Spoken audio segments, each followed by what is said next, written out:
অটোতে চেপে যে যার নিজের গন্তব্যে পৌঁছানোর অভিজ্ঞতা কমবেশি আমাদের সকলের মধ্যেই আছে। কলকাতা সহ পার্শ্ববর্তী সমস্ত জায়গাতেই কিন্তু বিভিন্ন রুটে বিভিন্ন রকমের অটো চলে এবং আমরা নিজেদের প্রয়োজনে সেই অটো ব্যবহারও করি। কিন্তু একবার এক অটো চালকের জীবনে একটা এমন ভয়ঙ্কর অভিজ্ঞতা হয়েছিল অটো চালাতে গিয়ে যে তার ফল কিন্তু ওনাকে আজকের ডেট অবধি পর্যন্ত ভোগ করতে হচ্ছে। এবং এক্সাক্ট ওনার সাথে যে সেই রাতে ঠিক কি হয়েছিল সেটা কিন্তু উনি নিজেও আজ অব্দি বুঝতে পারেননি। কিন্তু সেই ভয়ঙ্কর দিনের যে ঘটনা ঘটেছিল তার ফলাফল কিন্তু আজও ওনার জীবনে হয়ে চলেছে। তো আমি সকলকে বলবো কেউ কোথাও যাবেন না, প্রত্যেকে পুরো ঘটনাটা প্রথম থেকে শেষ অবধি শুনুন। আর এই ঘটনাটা কিন্তু খাস কলকাতার ঘটনা। তো আশা করছি আপনারা অনেক কিছু জানতে পারবেন এবং অনেক কিছু আপনারা শিখতেও পারবেন। আপনারা প্রত্যেকে আমাদের চ্যানেলের সাথে থাকুন, পাশে থাকুন। নমস্কার শ্রোতা বন্ধুরা, ভূত ভগবান চ্যানেলে আপনাদের সকলকে অনেক স্বাগত। আশা রাখি সবাই খুব ভালো আছেন, আনন্দে আছেন, সুস্থ আছেন। আমাদের চ্যানেলে যে ঘটনাগুলো বলা হয় সেগুলো যদি আপনাদের ভালো লাগে অবশ্যই কিন্তু চ্যানেলটাকে সাবস্ক্রাইব করবেন, ভিডিওগুলোকে লাইক করবেন।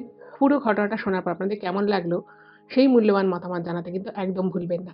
আর আপনাদের জীবনে বা আপনাদের পরিচিত কোনো মানুষের জীবনে যদি এরকম কোনো ভৌতিক, অলৌকিক, দৈবী, অতিজাগতিক কিছু এরকম ঘটে থাকে তাহলে সেগুলো কিন্তু আপনারা আমাদের কাছে লিখে পাঠিয়ে দিতে পারেন। তার জন্য আপনাদেরকে আমাদের চ্যানেলের ডেসক্রিপশনে যেতে হবে। দেখবেন সেখানে আমাদের ইমেল আইডি মেনশন আছে। সেই ইমেল আইডিতে ইমেল করে আপনারা আপনাদের সেই ঘটনা কিন্তু আমাদের কাছে অনায়াসে পৌঁছে দিতে পারেন। আরেকটা রিকোয়েস্ট করব, যদি সম্ভব হয় কাইন্ডলি আপনারা আমাদের চ্যানেলের ভিডিওগুলোকে আপনাদের ফ্রেন্ড এবং ফ্যামিলির মধ্যে একটু শেয়ার করে দিন। কারণ আমরা এই চ্যানেলে আর ৫টা সাধারণ মানুষের জীবনে ঘটে যাওয়া বিভিন্ন রকমের ভৌতিক, অলৌকিক, দৈবিক, অতিজাগতিক এই ঘটনাগুলোই বলে থাকি। তাই আমি মনে করি এই ঘটনাগুলো যদি আরও অনেক অনেক মানুষ শুনতে পারেন, তারা সেগুলো শুনে অনেক কিছু জানতে পারবেন, বুঝতে পারবেন, শিখতে পারবেন। তার ফলে তারা অনেক বেশি সতর্ক, সজাগ হতে পারবে। তো চলুন বন্ধুরা, আমি আজকের ঘটনা আপনাদের সামনে উপস্থাপনা করা শুরু করছি। এখন আমি যে ঘটনাটা আপনাদের সামনে বলতে চলেছি সেই ঘটনাটা কলকাতা থেকে সঞ্চিতা আমাকে লিখে পাঠিয়েছে। ও ঘটনাটা লিখেছে এবং রিকোয়েস্ট করেছে যেন আমি পুরো ঘটনাটা পড়ে নিজের মতো করে গুছিয়ে আপনাদের সকলের সামনে ঘটনাটা বলি। তো অবশ্যই আমি সেই চেষ্টা করছি। সঞ্চিতা যে ঘটনাটা পাঠিয়েছে সেই ঘটনাটা বলার আগে আমাকে কিছু কথা আপনাদেরকে বলে নিতে হবে। তাহলে আপনাদেরও ঘটনাটা বুঝতে সুবিধা হবে, আমারও আপনাদেরকে বোঝাতে সুবিধা হবে। আপনারা সকলেই জানেন যে কলকাতার বিভিন্ন রুটে প্রচুর অটো চলে এবং সঞ্চিতার এক মামাও কিন্তু ঠিক এইরকমই কলকাতার যাদবপুর অঞ্চলের একটি রুটে অটো চালান এবং কিছু সঙ্গত কারণের জন্য এখানে সঞ্চিতা ওর মামার নামটা, ওর যে মামার সাথে ঘটনাটা ঘটেছে তার আসল নামটা রিভিল করতে বারণ করেছে। তো আমি যখন ঘটনাটা আপনাদেরকে এখন বলবো, আমি কিন্তু ওর মামাকে শুধু মামা বলেই সম্বোধন করছি। তো উনি বহু বছর থেকেই যাদবপুরের ওই রুটে মোটামুটি ৬-৭ বছর ধরে অটো চালাচ্ছেন। এবার যাদবপুর এরিয়াটা তো বুঝতেই পারছেন খুব ছোট এরিয়া নয়। অনেকগুলো রুটে অনেক অটো চলে। তো সেরকমই একটা রুটে মানে ৫-৬ বছর ধরে খুব ভালোভাবে উনি অটো চালান। এবার কিছু পারিবারিক সমস্যার জন্য এই সঞ্চিতার মামা তিনি কিন্তু তার স্ত্রীকে নিয়ে আলাদা একটা ভাড়া বাড়িতে থাকতেন। এবার সেই পারিবারিক ব্যাপারটা কী ছিল সেটা আমি একটু পরে আসছি সেই প্রসঙ্গে। তো বাড়িতে ওনার একটা দোতলা বাড়ির ১ তলাটায় ভাড়া থাকতেন এবং সঞ্চিতার সেই মামা যেরকম টাইমে সকালবেলা বেরিয়ে যেতেন, তারপরে দুপুরবেলা একবার বাড়িতে খেতে আসতেন, তারপরে আবার অটো নিয়ে বেরিয়ে যেতেন। এভাবেই মোটামুটি ওনাদের দিন চলছিল। এবার যেদিন ঘটনাটা ঘটে সেদিনকার সেই দিনটাও কিন্তু আর ৫টা সাধারণ দিনের মতোই কিন্তু চলছিল। কোনো অস্বাভাবিকতা ছিল না। সবকিছু সকাল থেকে যেভাবে চলা সেভাবেই চলছিল। আচ্ছা, এখানে একটা জিনিস সঞ্চিতা মেনশন করেছে, সেটা হলো যে যেহেতু সঞ্চিতার সেই মামা ওনার স্ত্রীকে নিয়ে একাই থাকতেন, তো উনি চেষ্টা করতেন মোটামুটি ওই ৯:৩০-১০টার মধ্যে রাতের ট্রিপ শেষ করে বাড়িতে চলে আসার। কারণ সারাদিন ওনার স্ত্রী একা একাই থাকতেন। তো এবারে কি হলো, উনি মোটামুটি ওরকম খুব বেশি হলে হয়তো ১০:৩০, কখনো হয়তো একটু মানে দেরি হয়ে গেল। তো ১০:৩০টার মধ্যে তো অলওয়েজ উনি ঢুকেই পড়তেন, বেশি দেরি হলেও। না হলে উনি ৯টা ৯:৩০টার মধ্যেও চলে আসতেন। এইবারে একদিন যখন উনি ওনার এবং চেনা রুটেই অটো চালাচ্ছেন। তো হঠাৎ করেই একটি মা মেয়ে অটো দাঁড় করায়। সেদিন ছিল মোটামুটি ওই ৯টা মতো বেজেছে। এবার উনি ভাবলেন যে ঠিক আছে, রুটেই তো অটো চালাবো, তো ঠিক আছে, এখন যদি প্যাসেঞ্জার রাতের দিকে একটু কমেও গেছে এবং সেদিন আবার সন্ধ্যেবেলা একটু বৃষ্টি হয়েছিল, ফলে রাস্তাঘাটে একটু ভিড়টা কমই ছিল। মানে ওই টাইমে এমনি ভিড় কম থাকে, সেই তুলনাতেও কম ছিল। এবার একজন ভদ্রমহিলা একটি মেয়েকে নিয়ে ওনার অটোটা দাঁড় করায়। এবার ওনার যেহেতু রুটের অটো, একটা নির্দিষ্ট জায়গা থেকে একটা নির্দিষ্ট জায়গা অবধি যায়, তো অবভিয়াসলি যারা যাত্রী থাকে তারা ওই নির্দিষ্ট রুটেরই কোনো না কোনো স্টপেজে নেমে পড়ে, এটাই স্বাভাবিক। তো উনি অটোটা মানে দাঁড় করিয়েছেন এবং ওই মা মেয়ে উঠেছে অটোতে। এবার অটোওয়ালা তো সে তোর মামা তো অটো চালানো শুরু করেছে। এবার ২-৩টে স্টপেজ যখন ক্রস করে গেছে, তো তখন ওর মামা বলছে যে কোথায় যাবেন, কোথায় নামবেন, কোন স্টপেজে নামবেন। আচ্ছা, এখানে বলে রাখি, এর মাঝখানে কিন্তু ২-৩টে স্টপেজের মাঝখানে অটোতে জায়গা থাকা সত্ত্বেও কিন্তু সেদিন কোনো প্যাসেঞ্জার ওঠেনি। ওই যে বললাম রাত ৯টা বেজে গেছে, তার মধ্যে সন্ধ্যের দিকে একটু বৃষ্টি হয়েছিল, তো রাস্তাঘাট একটু ফাঁকা। ওই ভদ্রমহিলা তখন খুব আর কি বিনীতভাবে ওই ওর মামাকে বলে যে দাদা, একটা খুব বিপদে পড়েছি, আমার কাছে এরকম কোনো ওলা উবের কিছু আমি জানি না কিভাবে বুক করতে হয়। তো যে রুট অবধি ওর মামার অটোটা আর কি পারমিটেড, মানে একটা নির্দিষ্ট জায়গা থেকে তো নির্দিষ্ট জায়গা অবধি সেই রুটেই তো অটোটা চলে, তো উনি ওখান থেকে আরো প্রায় ১৫ মিনিটের বেশি ডিস্টেন্স যাবে। তো এটা শুনে উনি বললেন যে ঠিক আছে, আমার অটো তো ওই অবধি যায় না, আমি আপনাকে ওইখানে নামিয়ে দিচ্ছি যে অবধি আমার অটো যায়, আপনি সেখান থেকে কোনো অটো বা টোটো পেয়ে যাবেন। এবার ওই ভদ্রমহিলা তখন ভীষণ কাঁদো কাঁদো স্বরে বলছে যে আসলে আমার একজন খুব নিকট মানুষ খুব অসুস্থ, আমি যে মানে যাব, তারপরে তার হয়তো চিকিৎসা আমি করাতে পারবো, আমাকেই তাকে নিয়ে যেতে হবে। দেখতে পাচ্ছেন আমার একটা ছোট বাচ্চা রয়েছে, তো বাড়িতেও কেউ নেই। এবার আমি যদি এখন আপনার অটো থেকে নেমে যাই, নেমে গিয়ে যদি আবার আমি কোনো অটো টোটো ধরতে যাই, আমার প্রচুর সময় লেগে যাবে। আর যাকে আমি দেখতে যাচ্ছি বা যার জন্য আমি যাচ্ছি, তার আমি ছাড়া আর কেউ নেই।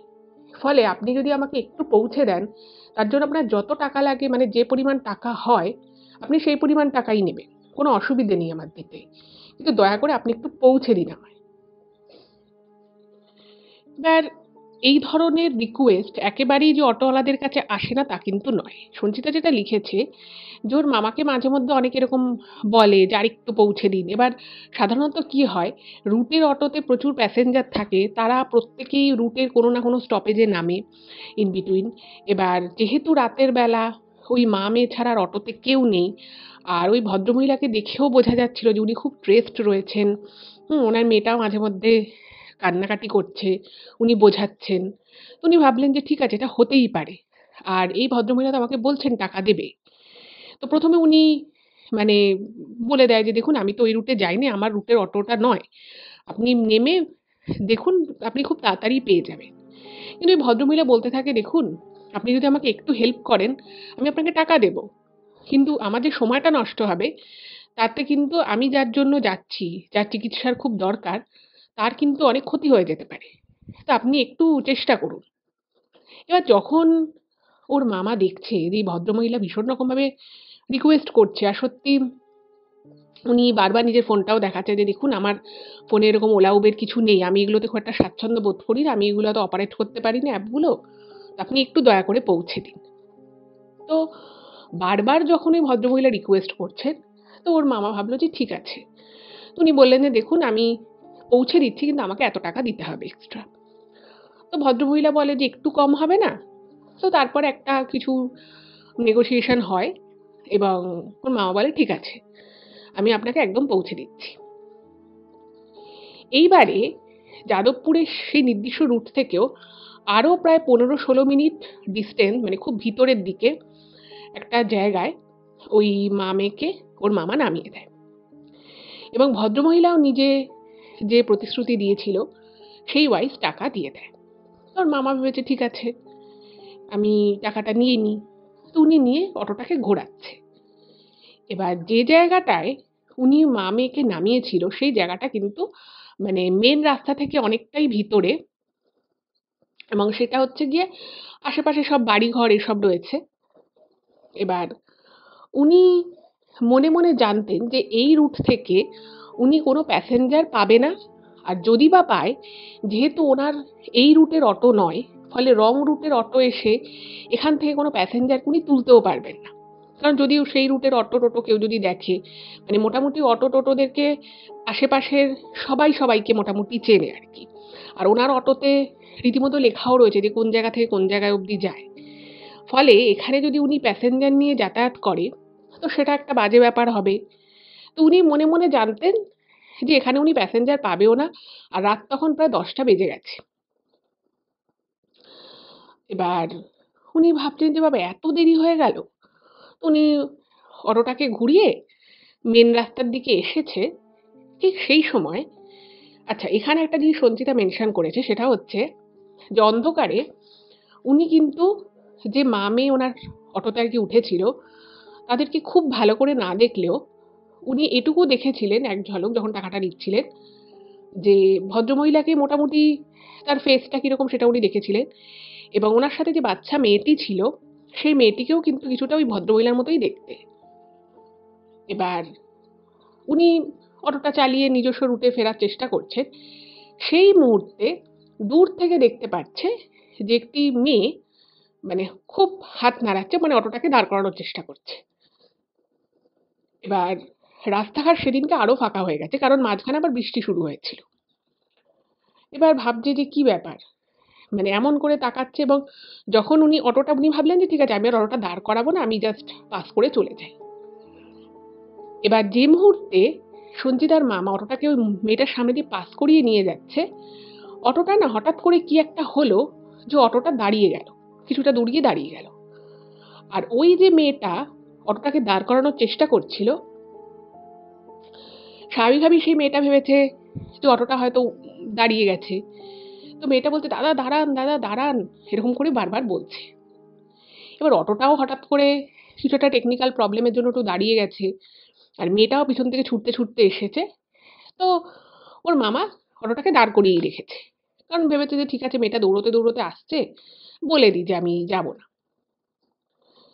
এবার হঠাৎ করেই মেয়েটা যখন সামনে চলে এসেছে, মেয়েটা এসে না কিছু আর জিজ্ঞেস করেনি, সোজা অটোতে উঠে পড়েছে। তো ওর মামা একটুখানি অবাক হয়ে গেছে যে সাধারণত প্যাসেঞ্জার একটা কথা বলে তারপরে ওঠে। তো বলছে যে আপনি কোথায় যাবেন?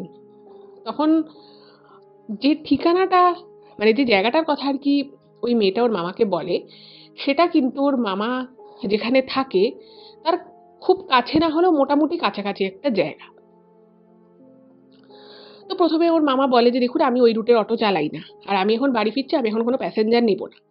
আর যে জায়গা থেকে মেয়েটা ওঠে ওনার অটোতে, সেটা ওনার রুটের আন্ডারেও পড়ে না, কারণ উনি 15-16 মিনিট 16-17 মিনিট মতো আরো ভিতরে চলে এসেছে।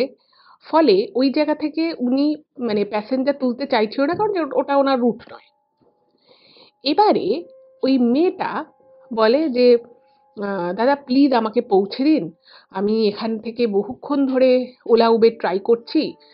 প্রথম কথা হচ্ছে যে অর্ধেক ওলা উবের ড্রাইভার আমার বুকিং রিসিভ করছে না, আর যাও বা রিসিভ করছে ফোন করছে যে আমি যেহেতু লোকেশন বলছে আমাকে মানে সব বুকিংগুলো ক্যান্সেল হয়ে যাচ্ছে। আমাকে এক্ষুনি বাড়ি ফিরতে হবে, আমার অনেক দেরি হয়ে গেছে, আমার কালকে একটা পরীক্ষা রয়েছে, আপনি প্লিজ আমাকে পৌঁছে দিন। এবারে ওর মামার না একটু অবাক লাগে, কারণ উনি এই রুটে প্রচুর বহু বছর ধরেই অটো চালাচ্ছেন, 5-6 বছর হয়ে গেছে। কখনো কখনো এরকম রিকোয়েস্ট উনি পেয়েছেন যে একটু পৌঁছে দিন, একটু রিজার্ভ করে চলে যায়। কিন্তু সাধারণত মানে এই সব রুটে ফেরার সময় ওইভাবে আবার রিজার্ভ মানে কাস্টমার কিন্তু পাওয়া যায় না খুব একটা। তো সঞ্চিতার মামার না একটু অবাক লাগে, এবং উনি তখন ভাবছে যে কি করবে। সত্যি মেয়েটা বলছে, এবং মেয়েটা তখন নিজে থেকেই ওর মামাকে অফার করে যে আমি রিজার্ভে যাচ্ছি, আপনার কোনো প্রবলেম নেই, আপনি জাস্ট আমাকে পৌঁছে দিন, কারণ আমার অনেক রাত হয়ে গেছে, আমাকে বাড়ি ফিরতে হবে, এবং আমার কালকে একটা পরীক্ষা আছে। বারবার মেয়েটা একই কথা বলতে থাকে। এবার মেয়েটা তার মধ্যে আবার কি করছে, নিজের ফোনে ওই অ্যাপটা খুলে দেখাচ্ছে যে দেখুন আমি অনেকক্ষণ ধরে চেষ্টা করছি, কোনো বুকিং মানে আমি পাচ্ছি না, পেলেও সেটা আবার ক্যান্সেল হয়ে যাচ্ছে। এইবারে অনিচ্ছা থাকা সত্ত্বেও কিন্তু ওর মামা মানে এক প্রকার বাধ্য হয়েই মেয়েটাকে বলে যে, "ঠিক আছে, আমার এত টাকা লাগবে রিজার্ভ যেতে। তাহলে আপনি যদি রাজি থাকেন তাহলে আমি অটো স্টার্ট করছি।" এবং ওই মেয়েটি এক বাক্যে বলে যে, "দাদা আপনি চলুন, আপনি টাকা নিয়ে ভাববেন না।" এবার ওর মামা ভাবতে থাকে, "বাবা আজকের দিনটা আমার কিরকম গেল?" মানে সারাদিন উনি ঠিকঠাক মতোই অটো-টটো মানে অটো চালিয়েছেন। কিন্তু মানে দুবারই যাওয়া প্লাস আসা, দুবারই উনি মানে এরকম রিজার্ভড প্যাসেঞ্জার পেয়ে যাবে এবং বুঝতেই পারছেন কোনো প্যাসেঞ্জার যদি রিজার্ভ করে অটো নেয়, তাহলে টাকাটাও বেশি পাওয়া যায়। তো ওর মামার বেশ মনে, মনে ভালোই লাগে। যে বাহ! ভালোই হলো। আমি তো ভেবেই ছিলাম যে ফেরার সময়টা আমাকে পুরোটাই ফাঁকা ফিরতে হবে। যাই হোক বাড়ির প্রায় কাছাকাছি, কিছুটা কাছাকাছি অবধি আমি প্যাসেঞ্জার পেয়ে গেলাম। ভালোই হলো। অটো চলা শুরু হওয়ার মিনিট ২ অবধি কিন্তু সবকিছু একদম স্বাভাবিক ছিল। উনি অটো চালাচ্ছেন, রাস্তাঘাটে মানে একেবারে যে কোনো লোকজন নেই বা কোনো গাড়ি ঘোড়া নেই তা কিন্তু নয়। বুঝতেই পারছেন কলকাতা শহর তো একবারে পুরো ফাঁকা তো থাকবে না। এইবারে মিনিট ৪ এর পর থেকে মেয়েটি মানে পিছনে যে মেয়েটি আরকি বসে আছে, আ সঞ্চিতার মামা শুনতে পাচ্ছে মেয়েটা পিছনে বিড়বিড় করে কিছু একটা বলছে। এবার দেখুন কোনো অটোতে যখন কোনো প্যাসেঞ্জার ওঠে বা অটো হোক বা গাড়ি হোক, সে ফোনেও কথা বলতে পারে। সে আস্তে, আস্তে কথা বলতে পারে। তো সেটা ওর মামার কানে আসে কিন্তু উনি মন দিয়ে অটোই চালাচ্ছিলেন কারণ উনি ওর ব্যাপারটাকে অতটা একেবারেই গুরুত্ব দেননি। এবার এর ঠিক কিছুক্ষণ পরে ওই মেয়েটি ওর মামাকে হঠাৎ করেই কিছু কথা জিজ্ঞেস করতে থাকে। মানে কোনোখানে কিছু নেই। ওর মামাকে জিজ্ঞেস করে যে, "আচ্ছা আপনার বাড়ি কোথায়? আপনি কোথায় থাকেন? কার সাথে থাকেন?" এই ধরনের নানান প্রশ্ন পরপর করতে থাকে। তো ওর মামা ১ম এ টুকটাক ১ টা ২ টো প্রশ্নের খুব অনিচ্ছা সত্ত্বেও উত্তর দেয় এবং একটা জিনিস ওর মামা খেয়াল করে যে কেন জানি না ওই মেয়েটার যে কণ্ঠস্বর, মেয়েটার যে গলার ভয়েস সেটা না একটু অন্যরকম লাগছে। অন্যরকম বলতে কিরকম একটা ফ্যাঁসফ্যাঁসে, কিরকম একটা ভারী গলা। কিন্তু তার আগে যখন মেয়েটা ডাকছিল বা মেয়েটার সাথে যখন কথা হয় টাকা পয়সা নিয়ে বা মেয়েটা যখন বারবার রিকোয়েস্ট করতে থাকে, "দাদা আমাকে পৌঁছে দিন, আমি কোনো অ্যাপ-ক্যাব পাচ্ছি না।" তখন কিন্তু মেয়েটার ভয়েসটা একটা সাধারণ ওই বয়সী মেয়ের যেরকম ভয়েস হওয়া উচিত, একদম সেরকম ছিল। এবার ওর মামার ২-১ টা বিষয় একটুখানি খটকা লাগতে থাকে। ১ম কথা হচ্ছে যে একটা এই বয়সী মেয়ে এভাবে উনার সাথে মানে এত কথা জিজ্ঞেস করছে, কোথায় থাকে, কার সাথে থাকে, কোথায় বাড়ি, এটা একটু অড। সাধারণত এরকম একা একটা মেয়ে যদি ওঠে বা তার না মানে যে চালক, অটো চালক তার সে কোথায় থাকে, তার বাড়ি কোথায়, এসব নিয়ে সাধারণত কিন্তু এতটা ইন্টারেস্ট সে কেউই দেখায় না এবং দেখানোর কথাও নয়। কিন্তু মেয়েটির ওই ফ্যাঁসফ্যাঁসে গলা আর অতিরিক্ত বেশি কথা বলার যে প্রবণতা, এই জিনিসটা হঠাৎ করেই কিন্তু সঞ্চিতার মামার মনে একটা খুব অদ্ভুত রকমের একটা সন্দেহের সৃষ্টি করে এবং ১ম দিকে যে এই সন্দেহটা খুব বেশি পরিমাণেই ছিল, তা কিন্তু নয়। হঠাৎ করেই মেয়েটা এই ধরনের ফ্যাঁসফ্যাঁসে গলায় কথা বলতে শুরু করে এবং কোথায় থাকেন মানে বারবার একই প্রশ্ন জিজ্ঞেস করে যাচ্ছে যতক্ষণ না ওর মামা উত্তর দিচ্ছে। এটা না একটু ওনার অড লাগে। যাই হোক উনি এবার অটোটা আর কি চালাচ্ছেন। এবার অটোটা চালাতে ওই যে বললাম যে একবার এর আগে যখন ওই মেয়েটার সামনে দিয়ে উনি ভেবেছেন যে দাঁড় করাবেন না অটোটাকে, উনি জাস্ট সোজা বেরিয়ে যাবেন। তো তখন একটা টেকনিক্যাল প্রবলেম এর জন্য অটোটা দাঁড়িয়ে গেছিল হঠাৎ করে। এবারে রাত হয়েছে। উনিও মোটামুটি 10:30 টার মধ্যে খুব বেশি হলে 10:30 টার মধ্যে বাড়ি ঢোকার চেষ্টা করেন। এবার ঘটনা হচ্ছে যে উনি যতই অটোটাকে একটু জোরে চালানোর চেষ্টা করছেন, ওর মামা বুঝতে পারছে কিছু একটা আওয়াজ হচ্ছে। ঢ্যাক করে পিছনে একটা কিছু আওয়াজ হচ্ছে। এবং অটোটাকে কোনোভাবেই উনি ঠিকঠাক স্পিডে মানে উনি যেরকম স্পিডে চালানোর চেষ্টা করছেন, সেরকম স্পিডে উনি চালাতে পারছেন না। এবার ওনার এই মানে চেষ্টা করছেন, উনি চালাতে পারছেন না, যেটা একটা সমস্যা হচ্ছে, এটা না ওনার কাছে খুব অদ্ভুত টাইপের লাগে। উনি ভাবছেন যে কি হলো ব্যাপারটা? কিছু তো মানে অনেক সময় হয় যে কোনো গাড্ডায় অটো-টটো মানে অটো বা টোটো এই ধরনের যানবাহন পড়লে বা যেকোনো যানবাহন পড়লে একটা সমস্যা হওয়ার চান্সেস থাকে। কিন্তু এক্ষেত্রে উনি দেখছেন যে কোনোভাবেই উনি অটোটাকে না কন্ট্রোল করতে পারছেন না। মানে ব্রেক ঠিকমতো কাজ করছে, কিন্তু অটোটা স্পিড তুলতে পারছে না। এর মধ্যে আবার যে ঘটনাটা ঘটা শুরু হলো সেটা হচ্ছে পিছনে যে মেয়েটা বসে আছে, সেই মেয়েটা তো ১ম এ একটা সাইড করে বসে থাকে বা দেখুন মানে ধরুন আপনি একটা ফাঁকা অটোতে উঠলেন। নয় আপনি একটা কোনো সাইডে বসবেন অথবা মাঝখানে বসবেন, তাই তো? এবার ওই চলন্ত অটোর মধ্যে আপনি নিশ্চয়ই ডান দিক বাঁ দিক করবেন না। কোনো বাচ্চা হলে সে কথা আলাদা, সে করতে পারে। কিন্তু কোনো বয়স মানে প্রাপ্তবয়স্ক মানুষ, সে হয়তো অটোতে বসে রয়েছে, সে নিশ্চয়ই এটা করবে না। তার করার কথাও নয়। এইবারে ওই মেয়েটা যেটা করল সেটা হচ্ছে ওই বিড়বিড় করে যে কি সব বলছিল, সেগুলো বলতে, বলতে মেয়েটা কি করে, এদিক ওদিক বারবার অটোর মধ্যে করছে। এবং এত বেশি জোরে, জোরে মেয়েটা ডান দিক বাঁদিক করছে, মানে রীতিমতো সঞ্চিতার মামার কিন্তু অটো চালাতে একটু অসুবিধে হচ্ছে। তো তখন খুব ভালোভাবেই আরকি বলে যে, "আপনি এদিক ওদিক করছেন কেন? আপনার কি কোনো অসুবিধে হচ্ছে? নাহলে আপনি একটা পাশে সাইড করে বসুন।" কিন্তু বিষয় হচ্ছে যে মেয়েটা না কিরকম এই কথাটা শুনে খ্যাটখ্যাট করে হাসা শুরু করে দেয়। ওরকম ফ্যাঁসফ্যাঁসে গলায় একটা খ্যাটখ্যাট করে হাসছে। এবং ওর মামা যে ২-৩ বার কথাটা রিপিট করে যে, "দিদি আপনার কি কোনো সমস্যা হচ্ছে? আপনি একদিকে বসুন।" কারণ মেয়েটা এমন করছে কখনো মনে হচ্ছে যেন মেয়েটা এক্ষুনি অটো থেকে পড়ে যেতে পারে। এবার ওনার ভয়ও লাগছে। কারণ ওই মেয়েটা ছাড়া অটোর থেকে অন্য কোনো প্যাসেঞ্জার নেই। তো ওনার না একটু অড লাগে। তো উনি যখন একটুখানি পিছন ফিরে তাকিয়েছেন, তো দেখছে যে মেয়েটা যখন উঠেছিল অটোতে, মেয়েটার চুলটা সুন্দর করে বাঁধা ছিল। একটা মানুষ যেরকম ওই বয়সের একটি মেয়ে বা যেকোনো মানুষ যেরকম একটা মিনিমাম যেভাবে আরকি রাস্তাঘাটে বেরোয় টিপটপ হয়ে, সেভাবেই মেয়েটা উঠেছিল। কিন্তু এখন দেখছে যে মেয়েটার চুলগুলো কিরকম একটা জটা টাইপের হয়ে চুলটা খুলে রেখেছে। আর মেয়েটার যে মুখটা, সেই মুখটা কেন জানি না মনে হচ্ছে খুব অদ্ভুত টাইপের লাগছে। এবং ওই মেয়েটার মুখের সাথে ওই যে মা-মেয়ে উঠেছিল, সেই মায়ের যেরকম ফেসটা ছিল কিছুটা, পুরো মনে হচ্ছিল সেই ফেসটাই মানে একদম ওই ভদ্রমহিলার ফেস কাটিং এর মতো এই মেয়েটার ফেসটা লাগছে। এইবারে যখন এই মেয়েটা অটোতে ওঠে তখন কিন্তু সঞ্চিতার মামা অত ভালো করে লক্ষ্য করেনি। মানে ওই এক ঝলক দেখেছে জাস্ট মানে ওইটুকুই। কিন্তু এবারে যখন ওর মামা বারবার কথাটা বলছে আর মেয়েটা বারবার এদিক ওদিক করছে, উনি যখন পিছনে ফিরে একবার তাকিয়েছে, তখন না মানে ও মেয়েটার ওরকম একটা রূপ দেখে ওর মামার বুকের ভিতরে ছ্যাত করে ওঠে।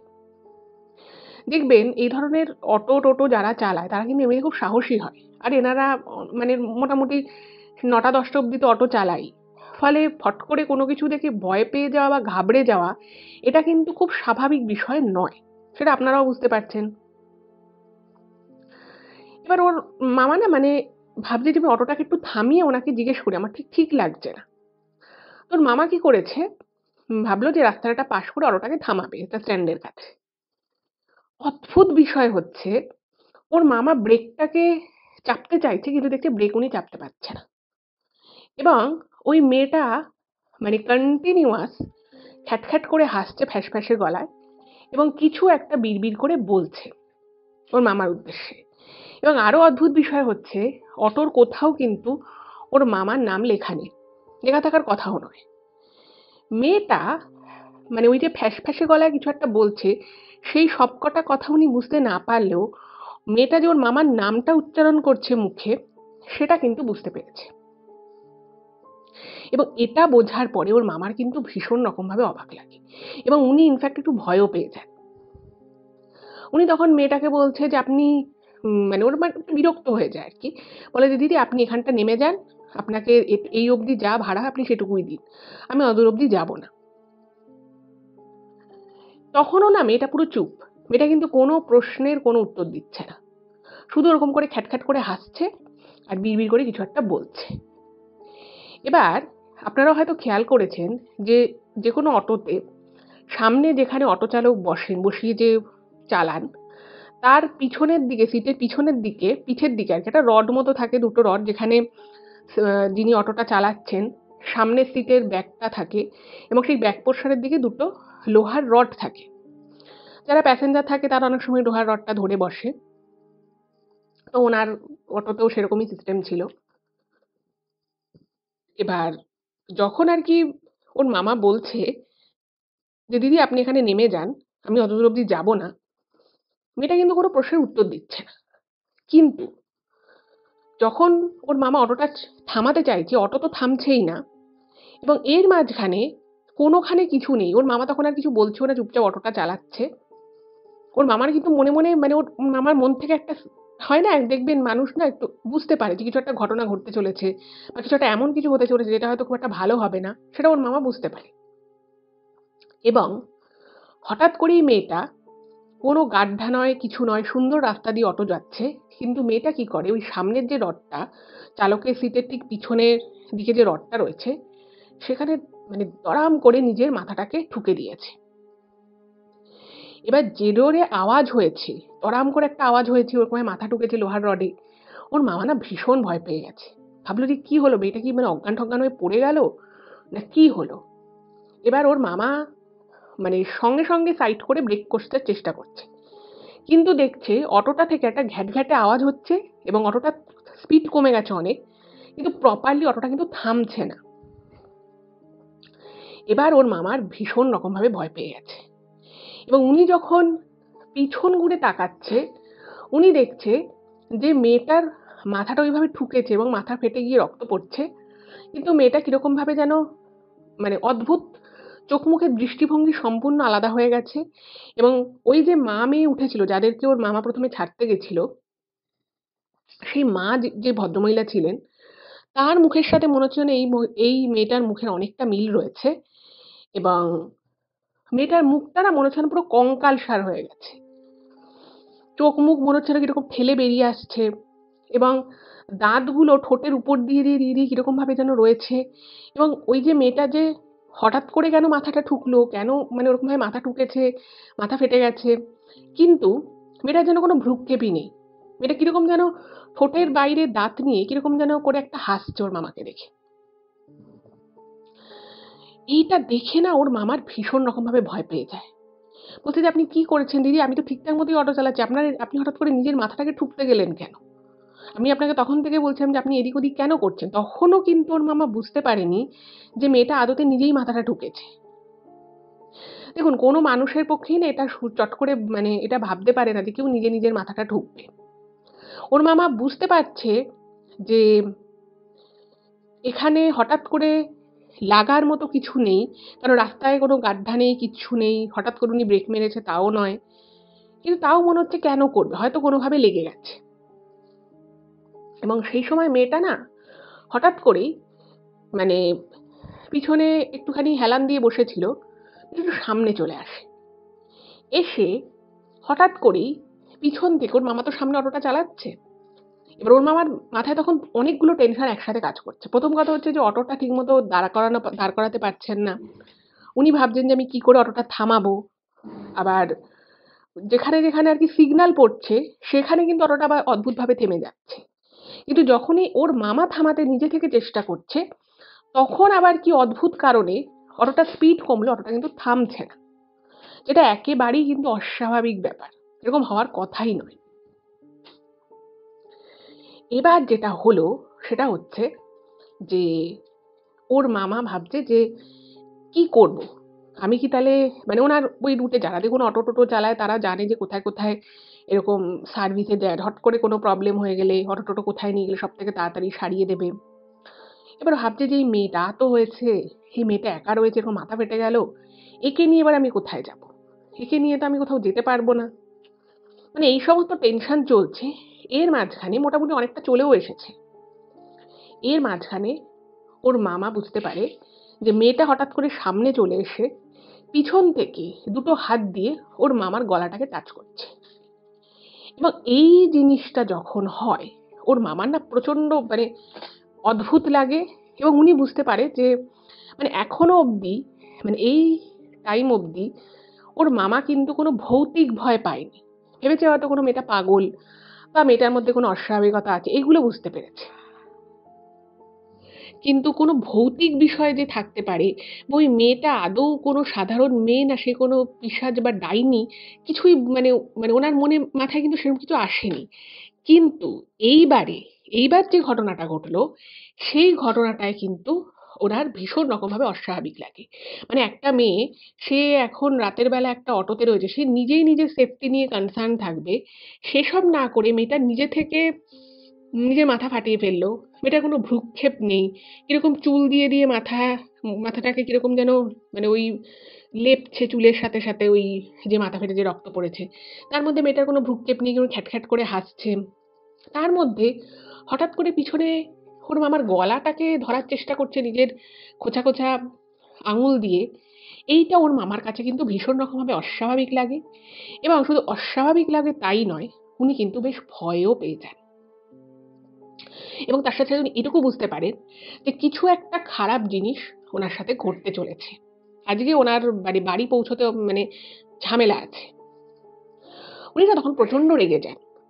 প্রচণ্ড রেগে গিয়ে ওর মামা বলে, "দিদি আপনি এসব কি করছেন? আপনাকে আমি তখন থেকে বলছি যে আপনি ঠিক করে বসুন। আপনি মাঝখানে নেমে যান। আমার দরকার নেই টাকার। আপনি এমনিই নেমে যান। আমা আ আ আমাকে আপনাকে কোনো টাকা দিতে হবে না। আমি এমনিতেও এই রুট দিয়েই ফিরতাম। আপনি নেমে যান।" এবার এইটা শোনার পরে মেয়েটার কিন্তু কোনো ভ্রূক্ষেপ আসে না, এবং ওর মামা ওই যে লুকিং গ্লাস ছিল সেই গ্লাস দিয়ে দেখতে পাচ্ছে মেয়েটা কিরকম ঘাড়টাকে মানে ঘাড়ের উপরে মানুষের যেমন ধরের উপরে যেমন মাথা থাকে, তো সেই ঘাড়ের পোর্শনটাকে অস্বাভাবিকভাবে ডান দিক বাদিক করে টিল্ট করছে, যেটা মানে ঘাড় বা কাঁধকে সোজা রেখে মাথাটাকে ওইভাবে ঘোরানো, যেটা কিন্তু কোনো সাধারণ মানুষের শরীরের পক্ষে সম্ভবই নয়। ডান দিক বাদিক বাদিক ডান দিক করে ঘোরাচ্ছে, এবং মনে হচ্ছে মেয়েটা যেন কোনো একটা রাগে ফুঁসছে, এবং মেয়েটার চোখটা বেরিয়ে এসেছে, মাথা ফেটে গেছিল, মাথার কপালের দিকটা একটু লাল লাল, তারপরে মুখ চোখ কিরকম যেন হচ্ছে ঠেলে বেরিয়ে আসছে। ওই সময় না মানে মেয়েটার মুখটা মানে অস্বাভাবিক একটা ভয়ঙ্কর চেহারা নিয়েছিল। মানে যে কেউ দেখলে হয়তো ওই পজিশনে রীতিমতো ভয় পেয়ে যাবে। এবং মেয়েটার কিন্তু তাতে কোনো ভ্রূক্ষেপ নেই। মেয়েটা আস্তে আস্তে আবার কিন্তু নিজের ওই আঙুলগুলো দিয়ে, যেখানে খোঁচা নখ রয়েছে কালো কালো, সেই নখ দিয়ে কিন্তু ওর মামার গলাটাকে টাচ করার চেষ্টা করছে। এবারে কিন্তু ওর মামা মারাত্মক রেগে যায়। মানে একটা মানুষ আর কতক্ষণ সহ্য করবে। উনি প্রচণ্ড রেগে গিয়ে কিছু ঝটকা দিয়ে বলে যে, "এসব কি করছেন আপনি? ঠিক করে বসতে পারছেন না? আপনি যদি বেশি বাড়াবাড়ি করেন, আমি কিন্তু সোজা এই অটো গিয়ে থানায় নিয়ে চলে যাব।" এরকম করে বলেছে। এবং এটা শুনে মেয়েটা এমন অট্টহাস্যি দিয়ে ওঠে যে ওর মামার রীতিমতো হাত পা কাঁপতে থাকে, এবং ওই মেয়েটার মুখের দিকে না তাকানো যাচ্ছে না। এতটা ভয়ঙ্কর হয়ে রয়েছে মেয়েটার মুখটা। এবং আদতে মেয়েটা কি চাইছে, কেন এরকম করছে, ওর মামার কাছে কিন্তু কোনো ক্লু নেই। এবং এরপরে যে ঘটনাটা ঘটলো সেটা যখন আপনারা শুনবেন, আপনাদের কিন্তু আরো ভয় লাগবে। মানে আমরা অনেক সময় অনেক শুনে থাকি এরকম, এটা খুব কমন যে কোনো একটা মেয়ে হয়তো রাতের বেলা বেরিয়েছে, বা সেটা হয়তো খুব রাত নয় বা সন্ধ্যে বা দিনের বেলাতেও তারা হয়তো অনেক রকমভাবে অনেক রকম খারাপ সিচুয়েশন এর মধ্যে পড়ে। কিন্তু এখানে যে ব্যাপারটা ঘটেছিল সেটা কিন্তু সম্পূর্ণ উল্টো, এবং সেটা কেন ঘটেছে সেটা আপনারা আরো যত ঘটনাটা সামনের দিকে এগোবে আপনারা কিন্তু বুঝতে পারবেন। এইবারে ওর মামার শারীরিক অবস্থা কিন্তু এতটাই সঙ্গীন হয়ে যায়, এবং শুধু শারীরিক নয় মানসিক দিক থেকে কিন্তু উনি একদম মানে ভেঙে পড়েন। উনি এবার বুঝতে পারছেন উনি কি করবেন। কারণ এখানেই সবথেকে বড় যে জিনিসটা সমস্যা হয়ে দাঁড়ায় সেটা হচ্ছে যে উনি কোনোভাবেই শত চেষ্টা করে ওনার নিজের অটো, এত বছর ধরে উনি অটো চালাচ্ছেন, ওনার অটোতে কোনো সমস্যা নেই। কিন্তু সেই অটোটাকে উনি থামাতে পারছেন না। এবং ওনার মনে হচ্ছে গলার কাছে যেন সবকিছু ওনার দলা পাকিয়ে আসছে। যার জন্য ওনার অটো স্লো মোশন এ থাকলেও উনি চিৎকার করে যে রাস্তার লোকেদের থেকে হেল্প চাইবেন, কারণ ১০টা ১০:৩০ সময় কিন্তু ১০:৩০ টাইমে ১০টা থেকে ১০:৩০ বা এরকম যে টাইমে আমি বলি না কেন, এই সময় কিন্তু ওই রাস্তা এতটাও ফাঁকা হয়ে যায় না যে চিৎকার করলে দুটো মানুষ আসবে না। তা তো একেবারেই নয়। কিন্তু ওর মামার মনে হতে থাকে গলার কাছে যেন ওনার পেট সমস্ত কিছু গুলিয়ে, সারা শরীর গুলিয়ে গলার কাছে যেন কিছু একটা দলা পাকিয়ে আসছে, এবং ওনার রীতিমতো শ্বাস নিতে খুব কষ্ট হচ্ছে। এবং ওই যে মেয়েটা পিছনে বসে রয়েছে, মেয়েটার হাত যে ওর গলার কাছে ওর মামার চলে এসেছে, এবং পিছনে মেয়েটা এমন খুব মিহি কণ্ঠে এমন হাসছে যে হাসিটার জন্য ওনার পুরো মাথা থেকে পা অবধি পুরো মনে হচ্ছে যেন কিরকম যেন করে উঠছে। এবং একটা সময় উনি বুঝতে পারছেন যে অটোর পিছনে একজন নয়, তিনজন মানুষ বসে রয়েছে। মেয়েটা তো বসে রয়েছে এই মাঝখানে, কিন্তু মেয়েটার দুপাশে দুজন বসে রয়েছে। ভাবুন, একটা মেয়েকে নিয়ে উনি ওনার অটোতে উঠেছেন এবং একজন অটো চালক অটো চালাচ্ছে, তার সাথে এরকম ঘটনা ঘটছে এবং সে এরকম একটা মেন্টাল ট্রমার মধ্য দিয়ে যাচ্ছে এবং কিছুক্ষণ পরে সে বুঝতে পারছে তার অটোতে পিছনে শুধু একটি মেয়ে নয়, তার সাথে আরো দুজন রয়েছে, যেটা কোনোভাবেই সম্ভব নয়, কারণ ওনার অটোতে আর কোনো প্যাসেঞ্জার ওঠেনি সেই রাতে। এবং এইটা যখন উনি বুঝতে পারেন যে একটা মারাত্মক কিছু ওনার সাথে এবার হতে চলেছে, ওনার দম বন্ধ লাগছে, ওনার সারা শরীর মনে হচ্ছে যেন গুলিয়ে আসছে, ওনার মাথা কাজ করছে না, উনি কোন রাস্তা দিয়ে কোন রাস্তায় যাচ্ছেন এবার উনি রাস্তাটাও গুলিয়ে ফেললেন। মানে উনি যে রাস্তা দিয়ে ওনার যাওয়ার কথা, যে রুট ফলো করার কথা, উনি সেই রুট ফলো না করে উনি অন্য কোনো রাস্তায় ঢুকে পড়েছেন। এবং এখন ওনার গন্তব্য কোথায়, উনি কোথায় যাচ্ছেন, উনি নিজে মাথায় কিছু ঠিক করতে পারছেন না। এবং সেই সময় নাকি ওর মামা একটা জিনিসই ভাবছিল যে আমি কি করব এবার। উনি এটুকু বুঝতে পারছিলেন যে উনি ভুল রাস্তায় চলে এসেছেন, কিন্তু সেটা এক্স্যাক্টলি যে কোন রাস্তা সেটা কিন্তু উনি বুঝতে পারছিলেন না। যেখানে একজন এ ধরনের অটো চালক বা বাস চালক যারাই হয় তারা কিন্তু রুট সম্পর্কে খুব ভালো তারা ওয়াকিবহল হয়। কলকাতা বা তার পার্শ্ববর্তী যে কোনো জায়গাতে এই ধরনের যারা কাজ করেন তারা কিন্তু রাস্তাঘাট ভীষণ ভালো চেনেন সাধারণ মানুষের থেকেও। কিন্তু ওই মুহূর্তে ওনার মাথা কাজ করছে না, ওনার শরীর দিচ্ছে না এবং উনি বুঝতে পারছেন যে কিছু একটা ওনার সাথে হচ্ছে। এবং এইরকম যখন কন্ডিশন হচ্ছে এবং পিছন থেকে মেয়েটা, শুধু একটা মেয়ের গলা নয়, পাশ থেকে আরো দুটো ওরকম ফ্যাঁসে গলায় হাসির আওয়াজ উনি শুনতে পাচ্ছেন। এবং ওর মামা যেটা শেয়ার করেছে যে আশেপাশে কিন্তু এমন নয় যে দোকানপাট সব বন্ধ হয়ে গেছে। সেদিনকে হয়তো একটু ফাঁকা ছিল। কিন্তু উনি এমন ওনার শরীরের অবস্থা, উনি চোখের সামনে এবার ঝাপসা দেখা শুরু হলো। এবার উনি কি করে গাড়ি চালাবেন? নয়তো এবার কোথাও ঠোকাঠুকি লেগে যেতে পারে কোনো গাড়ির সাথে। এবং এইভাবে কিছুক্ষণ চলার পরে ওনার মনে হলো ওনার গলার কাছে যে চাপটা সৃষ্টি হয়েছিল, সেই চাপটা যেন আরো মারাত্মক হয়ে উঠল। এবং তখন উনি আর শ্বাস নিতে পারছেন না। ওনার মাথা প্রচন্ড ভারী হয়ে এসছে, চোখের সামনে উনি কিছু দেখতে পাচ্ছেন না। উনি তখন মানে যতটুকু আরকি ওনার সেন্স ছিল, সেই সেন্সের জায়গা থেকেই উনি জানেন না তখন উনি কোন রাস্তায় চলে এসেছেন। গাড়িটাকে একটু সাইড করার চেষ্টা করেন এবং উনি মানে ওনার মন ওনাকে বলছে, "যদি বাঁচতে চাস, তোকে অটো থেকে ঝাঁপ দিতে হবে।" এবার বুঝতেই পারছেন, একটা মেইন রোডের উপরে প্রচুর গাড়ি চড়ে। এবার সেই গাড়িগুলো যখন যায় তার একটা স্পিড থাকে। হুট করে যদি কেউ ভাবে যে আমি রাস্তা থেকে রাস্তায় কোনো একটা চলন্ত গাড়ি, সেটা স্পিড কম থাকুক বেশি থাকুক যাই হোক, হট করে তো ভাবে ঝাঁপানো যায় না। ঝাঁপানো মানে মৃত্যু নিশ্চিত। তো কোনো রকমে ওই ঝাপসা চোখের ভিশন নিয়েই উনি কোনো রকম অটোটাকে সাইড করেন। ওনার মনেও নেই যে উনি কোন জায়গাটা এক্স্যাক্টলি করেছিলেন।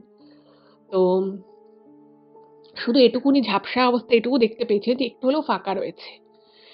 এবং সেইখানে উনি কোনো রকমে অটোটাকে একটু সাইড করেন এবং ওই চলন্ত অটোতে, কারণ টোটো তো আর ওনার কন্ট্রোল নেই এবং অনেকক্ষণ থেকেই উনি বুঝতে পারছেন যে উনি শত চেষ্টা করেও অটোটাকে থামাতে পারছেন না। এবং উনি নিজের শরীরটাকে ছেড়ে দেন। মুহূর্তের মধ্যে উনি ওই অটো থেকে ধপ করে বাইরে, একদম বাইরে মাটিতে পড়ে গড়িয়ে গেলেন। এবং ওই জায়গাটাতে কিন্তু সেই মুহূর্তে ভাগ্যক্রমে কোনো গাড়ি ঘোড়া ওই রুটে ছিল না। যার জন্য একটু সাইড করলে, উনি তো পুরোপুরি রাস্তার ধারে করতে পারেননি এবং উনি ছিটকে পড়ে যান। এবং পড়ে যাওয়ার পরে স্বাভাবিকভাবে উনি অজ্ঞান হয়ে যান, ওনার কিছু মনে নেই। ঠিক এর কিছুক্ষণ পরে যখন ওনার জ্ঞান আসে, তখন উনি বুঝতে পারেন যে উনি একটা চায়ের দোকানের কাছে ওনাকে শুইয়ে রাখা হয়েছে এবং আশপাশে যথারীতি কিছু লোকজন রয়েছে। তো ওনাকে আরকি চোখে মুখে জল-টল দিয়ে ওনাকে আরকি একটু শুশ্রূষা করে ওনাকে আরকি একটু ওনার সেন্স এসেছে। এবং যে মুহূর্তে ওনার সেন্স আসে, ওর মামা নাকি প্রচন্ড জোরে নাকি লাফিয়ে চিৎকার করে উঠেছিল। মানে ওই ভয়টা ওনার মধ্যে তখনও মানে পুরো একদম বর্তমান। তো উনি তো বুঝতে পারছেন উনি কোথায় আসছেন, তখন ওনার মাথা ঠিকমতো কাজ করছে না। তো লোকজনকে জিজ্ঞেস করে উনি জানতে পারলেন যে মুহূর্তে উনি অটো থেকে এভাবে ঝাঁপ দেয়, সেই মুহূর্তে উনি গড়িয়ে রাস্তার কাছে পড়ে উনি অজ্ঞান হয়ে যায়। এবং সেই সময় ওখানে যেহেতু মানে একদম মানে কলকাতা শহরে তো বুঝতেই পারছেন সারা রাতই প্রচুর লোকজন থাকে বিভিন্ন দরকারে। এবার কিছুটা দূরেই কিছু লোকজন ছিল। একটা দোকান ছিল, সেখানে লোকজন ছিল। হার্ডওয়্যারের দোকান ছিল। তো সেখান থেকে লোকজন এই দৃশ্যটা দেখে যে একজন অটো থেকে এভাবে পড়ে গেল। ওরা ভেবেছে পড়ে গেছে। তো সঙ্গে, সঙ্গে অটোটা গিয়ে আবার সামনের দিকে কিছুটা এগিয়ে গিয়ে ঘ্যাস করে একটা পোস্টে গিয়ে লেগে অটোটা দাঁড়িয়ে যায়। মানে অটোটার কোনো ক্ষতি হয়নি, অটোটা উল্টেও যায়নি, কিছু না। অটোটা নিজে থেকে দাঁড়িয়ে যায় ঘ্যাস করে। এবার লোকজন যেটা ভেবেছে যে অনেক সময় হয় না যে মানুষের হঠাৎ করে হয়তো সে অটো চালাচ্ছে কি গাড়ি চালাচ্ছে, হঠাৎ করে মানুষের শরীর খারাপ হয়ে যেতে পারে। এবার ওখানকার স্থানীয় যারা ছিল তারা ভেবেছে যে হয়তো ইনি অটো চালাচ্ছিলেন, হয়তো শরীর খারাপ হয়েছে, উনি হয়তো ব্যালেন্স রাখতে পারেননি, পড়ে গেছে। আর যেহেতু অটোটার স্পিডটা একদম কম ছিল, তো সেই জন্য ওনার মানে খুব মেজর কোনো চোট লাগেনি, একটু আধটু মানে ছড়ে গেছিল, কেটে গেছিল, এইরকম। That's it. এবারে ওনারা তখন দেখেছে যে খুব বিশাল সমস্যা নেই, খুব বেশি গুরুতর চোট নয়, তো ওরা পাশের দোকানে একটা, ওখানের কাছেই একটা দোকান ছিল, তো সেখানে ওনাকে আর কি নিয়ে চোখে মুখে জল টল দেয়। এবার ওর মামা তো চমকে উঠে বলছে যে মেয়েটা কোথায়, একটা মেয়ে ছিল, মেয়েটা কোথায়? তো তখন ওরা বলছে যে না, কোনো মেয়ে তো ছিল না, আপনি তো অটোর ভিতরে একা ছিলেন, কোনো প্যাসেঞ্জার তো ছিল না। এইবার ও বলছে যে কি বলছেন, আপনারা কি দেখেছেন ভালো করে? তখন বলছে হ্যাঁ, আমরা তো ঘটনাটা পুরো সামনেই দেখেছি।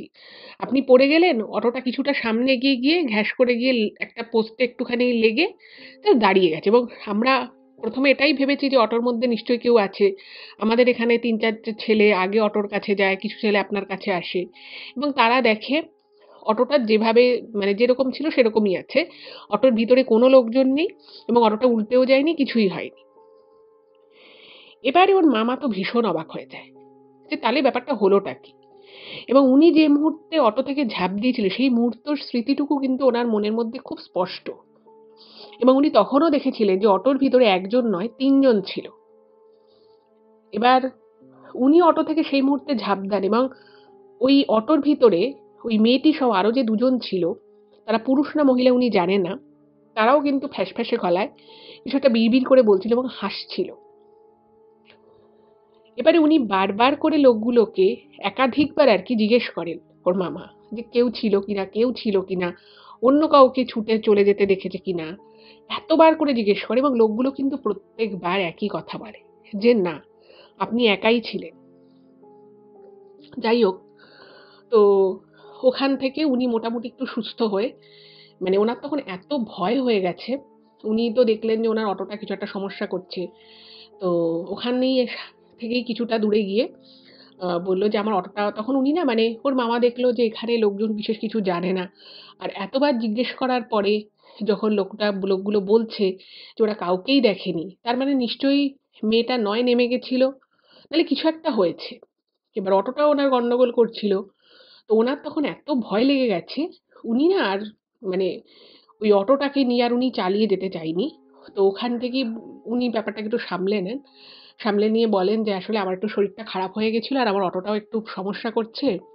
তো আমার তো সারা শরীরে খুব ব্যথা করছে। তো এখানে কি এরকম অটো সারানোর কোনো দোকান-টোকান আছে?" তো ওখানকার স্থানীয় লোকেরা বলে যে, ওইভাবে খুব কাছে নেই। তবে আমাদের পরিচিত আছে, ফোন করলে এসে ওরা লোক এসে নিয়ে যাবে। তা ওদের মানে আরকি যেখানে মেকানিক্স এর দোকান রয়েছে তারা ওখানে ঠিক করে দেবে। তো ওই সময়টা একটা ওনার এত ক্রিটিক্যাল কন্ডিশন, ওর মামা না আর কিছু ভাবেনি। বলল যে ঠিক আছে। তো ওখান থেকে ওরা একটা গাড়ি করে দেয়। ওখান থেকে উনি চলে আসেন। মানে ওই জায়গা থেকে গাড়ি করে ওনার বাড়ির ডিসট্যান্স ছিল ওই ২০-২২ মিনিট মতো। তো উনি বাড়িতে আসেন এবং বাড়িতে আসার পরে মানে উনি তো, ওনার স্ত্রী তো খুব দুশ্চিন্তা করছে, কারণ ওনার স্ত্রী বহুবার ফোন করেছে, ফোন বেজে, বেজে ফোনের আর কি চার্জ চলে গিয়ে ফোন বন্ধ হয়ে গেছে। এবং ওনার স্ত্রীও ওনাকে যখন দেখছে, সেও বুঝতে পেরেছে যে কিছু একটা সমস্যা হয়েছে। বলছে, "কি হয়েছে তোমার? তোমার চোখ মুখ এরকম লাগছে কেন? কাট কেটে ছড়ে গেছে হাতে।"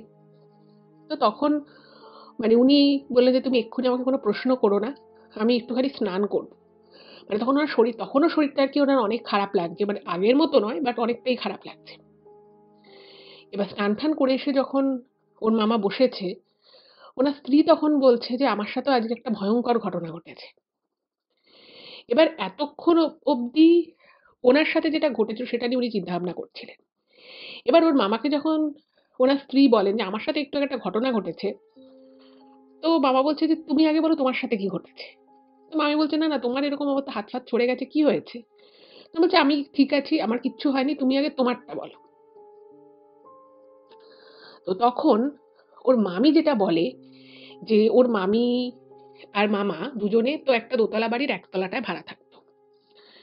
ওনাদের একটা পারিবারিক সমস্যা ছিল যেটা নিয়ে আমি বলছি কেন ওনারা আলাদা করে ভাড়া থাকতেন। তো ওপরের যে তলাটা ছিল সেই তলায় একজন হাজবেন্ড ওয়াইফ আর দুটো বাচ্চা থাকতো। এবার যে হাজবেন্ড আর ওয়াইফে আর দুটো বাচ্চা উপরে থাকতো মানে বাড়িওয়ালা, তো যে ভদ্রলোক সেই ভদ্রলোক ২ সপ্তাহে একবার করে বাড়ি আসতেন। ঠিক আছে? এবার এই যে ওর মামা, মানে এরা যে ভাড়া থাকতো, টুকটাক বাজার দোকান ওর মামা করে দিত। বলল বাড়িওয়ালা হয়তো বউটা বলল যে আমার তো দুটো বাচ্চা, আমি সময় পাচ্ছি না, আপনি একটু এনে দেবেন, তো ওরা এনে দিত, ওর মামা এনে দিত। এবার ওই বউটা কি করে, সন্ধ্যের পরে একদম মানে ওদের এন্ট্রান্স আলাদা দোতলায়, তো দরজা জানলা সব বন্ধ করে দেয়, তালা ঠালা দিয়ে, যেহেতু একা একা থাকে বাচ্চা নিয়ে, তো ওরা নিজেদের মতো থাকে। এবার ওদের বাড়িতে সাধারণত সন্ধ্যের পরে কেউ আসেও না। এবার হঠাৎ করেই মানে ওই যে বাড়িটায় ওর মামা মামি ভাড়া থাকে তার সামনে একটা জায়গা রয়েছে এবং সেই জায়গাতেই ওর মামা প্রত্যেকদিন অটোটাকে এনে ওখানেই রাখে। এবার ঠিক ওই ৮টা সাড়ে ৮টা নাগাদ ওর মামি অটোর আওয়াজ পায়, ভেবেছে যে হাজবেন্ড হয়তো চলে এসেছে। তো উনি বাইরে থেকে বলছে কি ব্যাপার, তুমি আজকে তাড়াতাড়ি এলে, তাহলে তোমার জন্য একটু চা বসে। অন্যান্য দিন রাত করে আসে আর চা ফা খাওয়া হয় না, একবারেই ডিনার করে নেয়। এবার কখনো যদি কোনো কারণে ওর মামা তাড়াতাড়ি চলে আসতো ওরকম 8:30-9টার মধ্যে, তাহলে চা খেত। এবার বলেছে বলে ওর মামি চা করতে গেছে। এবার সাধারণত কি হয়, অটোটাকে রেখে হয়তো একটুখানি অটোটা একটু কাপড় দিয়ে মুছে টুছে নিল, মোটামুটি ১০ মিনিটের মধ্যে ঘরে ঢুকে পড়ে অটোটাকে পার্ক করে। এবার চা হয়ে গেছে, ১৫ মিনিট হয়ে গেছে, ওর মামি দেখছে যে ওর মামা বাড়িতে ঘরে ঢোকেনি। এবার প্রথমে ভেবেছে হয়তো ফোন টোন এসছে বা কোনো একটা কাজ করছে, তো প্রথমে একটু ওয়েট করেছে। তারপরেও যখন দেখছে যে আসছে না, তখন বলল কি হলো ব্যাপারটা। ওর মামি তখন ঘর থেকে বেরিয়ে সামনেটায় গেছে যেখানে আর কি অটোটা পার্ক হচ্ছিল। তো উনি মানে ওর মামি দেখেছে যে একটু আগে, মানে ওর মামাকে চোখে দেখেনি কিন্তু দেখেছে অটোটা ঢুকেছে, মানে ওনার স্বামীর যে অটোটা সেটা ঢুকেছে এবং সেটাকে ভিতরে আর কি ওর মামা আছে, কিন্তু হঠাৎ করে দেখছে যে নেই। এবার ওর মামির খুব অবাক লাগে যে মানুষটা এলো, এসে অটোটা রাখলো আমি দেখলাম, তাহলে মানুষটা গেল কোথায়, অটোটাও নেই। আর যদিও ঘরে এসে আবার একটা কোনো বুকিং পেয়েছে বা যাই হোক, ও যদি গিয়েও থাকে আমাকে তো একবার বলে বেরোবে। এবার সঙ্গে সঙ্গে ওর মামি ওর মামাকে ফোন করেছে। এবার তখন ওর মামা কোনো কারণে ফোনটা ধরতে পারেনি। এবার কিছুক্ষণ পরে ওর মামি বুঝতে পারলে যে বাথরুমে, মানে ওর মামা এলে যেভাবে হাত মুখ ধোয়, জলের আওয়াজ হচ্ছে। এবার ওর মামি সঙ্গে সঙ্গে ভিতরে ঢুকে গেছে এবং দেখছে বাথরুমে যথারীতি লাইট জ্বলছে এবং জলের আওয়াজ হচ্ছে। তোর মামি বাইরে থেকেই বলছে যে তুমি অটোটা তাহলে কোথায় রাখলে, একটু আগে যে যখন দেখলাম যে তুমি এসে অটোটা রাখলে, অটোটা কোথায় রাখলে। এবার বাথরুম থেকে কোনো আওয়াজ আসছে না, মানে কোনো রিপ্লাই আসছে না। এবার ওর মামি ভাবছে কি হলো রে বাবা, বাইরে থেকে প্রশ্ন করলাম উত্তর দিল না, এখন ঘরে ঢুকেছে প্রশ্ন করছি উত্তর দিল না, ব্যাপারটা কি।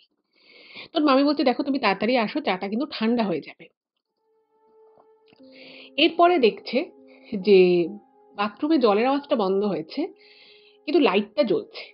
এবার ভাবছে যে কি করছে মানুষটা। ওর মামি কি করেছে, দরজায় টোকা দিয়েছে, বাথরুমের দরজায়, এবং টোকা দিতে দরজাটা খুলে গেছে এবং দেখছে ভিতরে পুরো জল হয়ে আছে বাথরুম।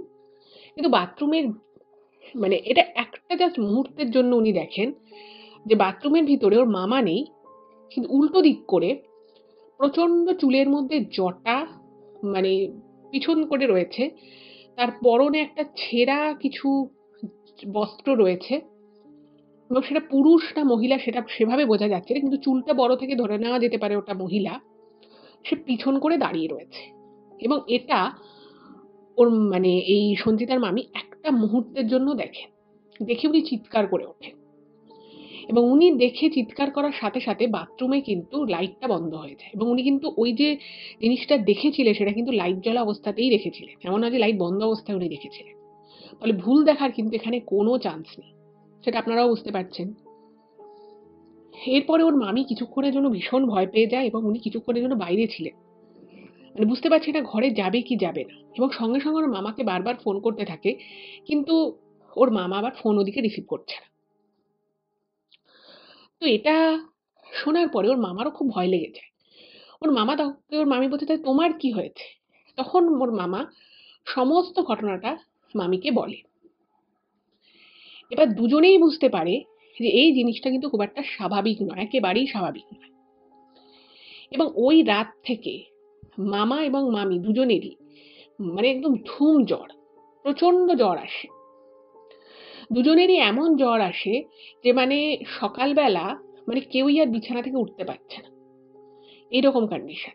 যাই হোক, তো কোনো রকমে ওর মামা উঠে উনি সামনে একটা ফার্মাসির দোকানে যান এবং সেখান থেকে মোটামুটি ওই বলে কয়ে আর কি জ্বরের ওষুধ নিয়ে আসেন, নিজেও খান এবং স্ত্রীকেও দেন, এবং তাতে একটু জ্বর কমে দুজনের ঠিকই, কিন্তু সারা শরীরে মনে হচ্ছে যেন অসহ্য ব্যথা।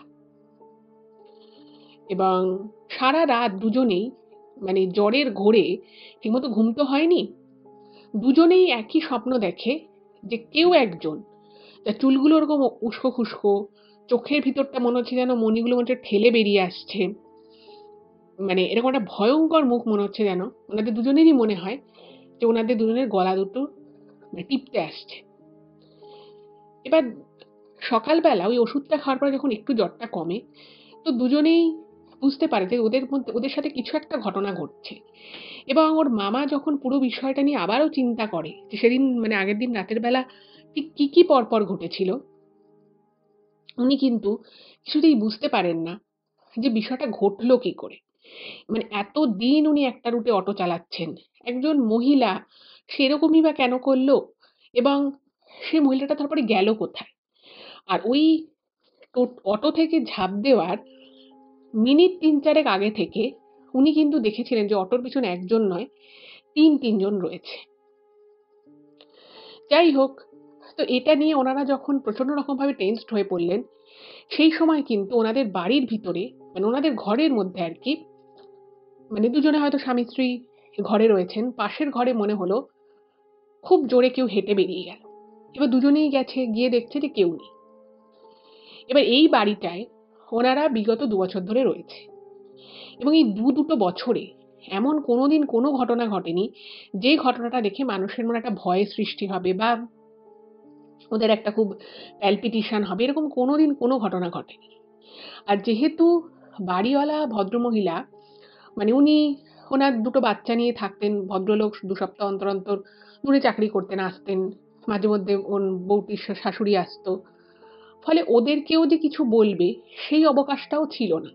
কারণ ওরা ওরা নিজেরাই কোনো রকমে আর কি নিজেদের, যেহেতু বাড়িতে পুরুষ মানুষ নেই, দুটো বাচ্চা ছিল, বাচ্চা দুটো স্কুলে যেত, তো ভদ্রমহিলা নিজেই খুব বিজি থাকতেন। আর ২ বছর ধরে ওই বাড়িটায় রয়েছে, এই বাড়িটার আগে কোনোদিন কোনো সমস্যা হয়নি, আর বাড়িওয়ালাও খুব ভালো। এবার ওরা কিছুতেই বুঝতে পারছে না যে কেন ওদের সাথে হঠাৎ করে এগুলো হওয়া শুরু হলো। এইবারে যেটা ঘটনা ঘটলো সেটা হচ্ছে, আচ্ছা এখানে একটা জিনিস বলে রাখি, সঞ্চিতার মামার কেন নিজের স্ত্রীকে নিয়ে আলাদা থাকতো সেটা একটা খুব বড় প্রশ্ন। তো সেই বিষয়ে যেটা জানিয়েছে সঞ্চিতা, যে ওর সেই মামা অনেক ছোটবেলা থেকে একটি মেয়েকে ভালোবাসতো এবং সেই মেয়েটি হচ্ছে ওর এই মামি। এবার ওর মামা কিন্তু পড়াশুনো করতো, পরিবারের অবস্থাও একসময় ভালোই ছিল, কিন্তু কিছু কারণবশত ওদের হঠাৎ করেই মানে ওর মামার যে একটা ব্যবসা, মানে মামার যে বাবা তার যে ব্যবসা ছিল সেটা কোনোভাবে খুব বিশাল একটা ব্যবসায়িক ক্ষতির মুখে পড়ে, এবং সেই ক্ষতির মুখে যখন ব্যবসাটা পড়ে যায় মানে গচ্ছিত যত টাকা পয়সা ছিল সব কিন্তু বেরিয়ে যায়। এবং সেই সময় এই মানে ওনাদেরই একজন পাশে একজন ওনাদেরই আত্মীয় থাকতো, তো সেই আত্মীয় মানে আর কি খুব সামান্য কিছু হয়তো সাহায্য করেছিল ওদের। এবার সংসার চালাতে হবে, তো সেই জন্য ছোটবেলা থেকেই উনি পড়াশুনোটাকে উচ্চ মাধ্যমিকে পড়ার কন্টিনিউ করতে পারেনি ওর মামা, টুকটাক কাজ করা শুরু করে দেয়। আর ইন দ্য মিন টাইম ওই মামার বাবাও কিন্তু অসুস্থ হয়ে পড়ে।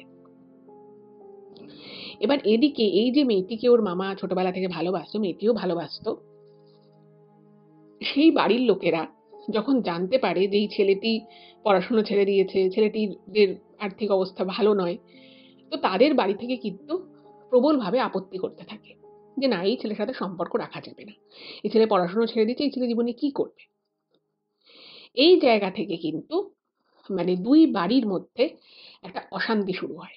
মেয়ের বাড়ির লোক একেবারেই চাইছিল না যে মেয়ের মানে বাড়ির মেয়ে, তাদের বাড়ির মেয়ে এই বাড়ির ছেলের সাথে সম্পর্ক রাখুক বা পরবর্তী সময় সেটা বিয়ে থা অবধি গড়াক। কিন্তু ছেলে আর মেয়ে একে অপরকে প্রচন্ড ভালোবাসতো, এই মামা মামির মধ্যে ভীষণ মিলমিশ ছিল। এবার কিছুদিন ধরে এই ঝামেলা চলে, অশান্তি চলে।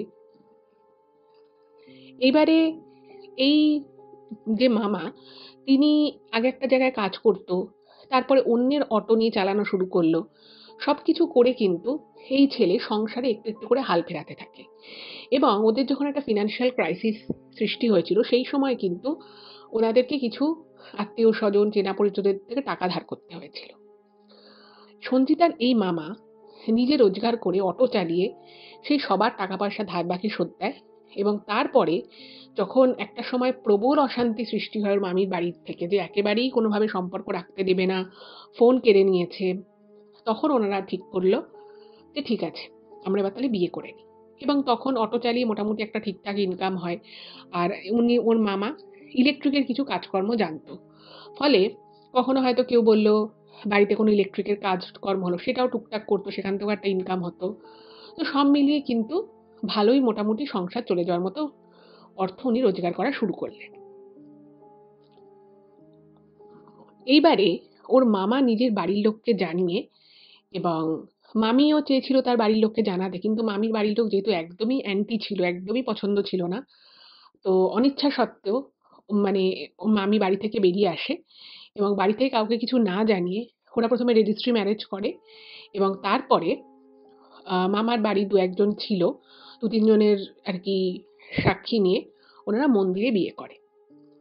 এবার ছেলে মেয়ে যেহেতু উভয়ই অ্যাডাল্ট হয়ে গেছে, উভয়ই প্রাপ্তবয়স্ক, ফলে মামির বাড়ির লোক যখন জানতে পারে যেরকম বিয়ে করেছে, তারা অনেক চেষ্টা করে, পুলিশের দ্বারস্থ হয়, ভয় দেখায়, অনেক কিছু হয়, কিন্তু যেহেতু দুজনেই সাবালক, তো সেই জন্য আর পুলিশও কিছু করতে পারে না। বলে, এবং ওর মামি সবার সামনেই বলে যে আমি স্বেচ্ছায় বিয়ে করেছি। এবং তারপর ওরা সংসার শুরু করে। এবং প্রথমে কিন্তু ওরা সবাই মানে মামার যে নিজের বাড়ি, সেই বাড়িতেই কিন্তু থাকতো। এবার যেটা হলো, যে ওই মামির বাড়ির থেকে, মানে মামির যে বাড়ি আর কি, সেই বাড়িতে তার কাকা ছিল সর্বেসর্বা। মানে মামির বাবা মা তাও ঠিক আছে, মানে একরকম ছিল, কিন্তু ওই কাকা যে ছিল সে খুব মানে খারাপ প্রকৃতির লোক ছিল। তো সে কি করতো, সে পুরো সংসারটাকে মানে এই মামির বাবা মাকেও সে চালনা করতো। এবার সে বলল যে না, এই মেয়েকে সংসার করতে দেওয়া যাবে না। তো মাঝে মধ্যেই বিভিন্ন রকমের ছুতো নাতা করে এই বাড়িতে আসতো, এবং এসে মানে ওনার মেয়েকে আর কি উল্টোপাল্টা কথা শোনাতো, শ্বশুরবাড়ির লোকেদেরকে উল্টোপাল্টা কথা শোনাতো, অপমান করতো। যেটা এই কারণে করতো যাতে ওর মামা এবং মামার বাবা মা তারা মেয়েটির প্রতি মানে ওর মামির প্রতি মানে বীতশ্রদ্ধ হয়ে বাড়ি থেকে তাড়িয়ে দেয় এবং ওদের সম্পর্কটা ভেঙে যায়। এবং এই জিনিস যখন বেশ কয়েকবার হতে থাকে, তখন ওর মামা ভাবলো যে ঠিক আছে, আমরা দুজনেই বাড়িতে আছি বলেই তো আমার বাবা মার সামনে এসে এরকম উল্টোপাল্টা কথা বলছে, আমরা আর এই বাড়িতে থাকবো না। তো সেই জন্য ওনারা একটা বাড়ি ভাড়া নিয়ে নিয়েছিলেন, এবং এইটাই কারণ ছিল ওই মামা মামির আলাদা থাকার। এবার এদিকে যেটা হলো, দিন দিন এতটাই সিচুয়েশন খারাপ হতে থাকলো যে ওর মামা সেদিনের পর থেকে যতবারই উনি চেষ্টা করেছেন যে এবার আমি আজকে একটু অটো নিয়ে বেরোই, কারণ রুজি রুটি ওই অটো চালানোই, ইলেকট্রিকের কাজটা রোজ রোজ থাকে না, কিন্তু উনি না কোনোভাবে আর অটোটা চালাতে পারছেন না। মানে একটু বেরোচ্ছেন, ১-২ ঘন্টা পরে চলে আসছেন, কিরকম একটা ট্রমা মনে হচ্ছে, কিরকম একটা ভয় লাগছে, গলার কাছে মনে হচ্ছে সবকিছু দলা পাকিয়ে আসছে, মাথা ঝিমঝিম করছে, এগুলোও হতে থাকে। এবং এর মধ্যে উনি ডাক্তার দেখান, ডাক্তারও কিছু ধরতে পারে না রোগ। এরপরে একদিন ওর মামির মনে হলো যে কিছু একটা কারণে, সেটা একটা ফোন কলে ওনার বাপের বাড়ি থেকে দেখছি খুব মিষ্টি করে কথা বলছে, এবং ওর মামির কোথাও একটা মনে হয় যে সব কিছুর পিছনে ওনার বাপের বাড়ির লোকের হাত থাকতে পারে। এবং আরও দু একজনের সাথে কথা বললে ওনারা বুঝতে পারলেন যে এগুলো কিন্তু স্বাভাবিক বিষয় নয়, এগুলো কিন্তু অস্বাভাবিক আচরণ। তো তখন ওনারা অনেক খুঁজে পেতে একজন সাধকের সন্ধান পেলেন, এবং সেই সাধকের কাছে যখন এনারা দুজনে যান মামা মামি, তো তিনি সমস্ত কিছু দেখে শুনে একটা যোগ্য করেন, এবং যোগ্য করে উনি যেটা বুঝতে পেরেছিলেন যে এই মামা মামির উপরে ওই মামির যে কাকা ছিল সে ভয়ঙ্কর রকমের একটা কালো জাদু করেছে, এবং এমনই একটা কালো জাদু করেছে যেই কালো জাদুর ফলে মানে ওনাদের মানে যাতে স্বামী স্ত্রীর ভিতরে ছাড়াছাড়ি হয়ে যায় সেটা তো চাই, উল্টে এই দুজনের একজন বা অথবা দুজনেরই যাতে চিরতরে কোনো বড়সড় ক্ষতি হয়ে যায় সেরকম কাজও উনি করেছেন।